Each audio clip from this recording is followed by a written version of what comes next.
The search for Senator Ronald Bato de la Rosa intensifies as authorities reiterate their commitment to enforce the warrant of arrest issued by the International Criminal Court.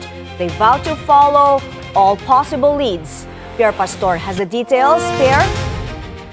Yes, Mai, no stone will be left unturned. This was a statement of CIDG Director Major General Robert Morico II in a press conference this morning with regards to the pursuit of Senator Bato de la Rosa. He also said they have leads, yet emphasized that some operational undertakings cannot yet be revealed at the moment, and that they are also investigating some personalities and events that happened on May 14 that led to the escape of Senator Bato from the Senate.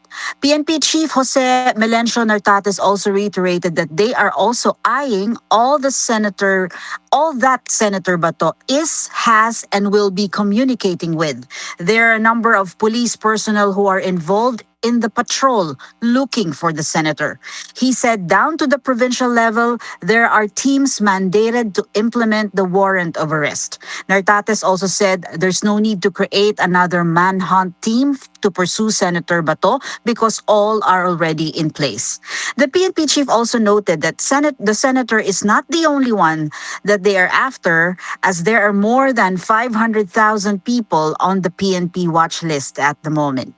On the other hand, the PNP said they will arrest Senator Jingo Estrada at the Senate despite protective custody. But the implementation of the warrant will depend on the nature of the offense and the laws applicable on legislative immunity. If there is a warrant of arrest, we will have to implement it. I think we will have to follow the order of the court. The PNP has also calendared the activities for the following months, Mai, that they have mapped operational plans. Starting this June, they will be busy securing the students as classes will start next week. July will also be busy because of a major activity of the ASEAN, and another big event will be the President's Sauna towards the end of the month. Mai? Thank you, Pierre Pastor, reporting.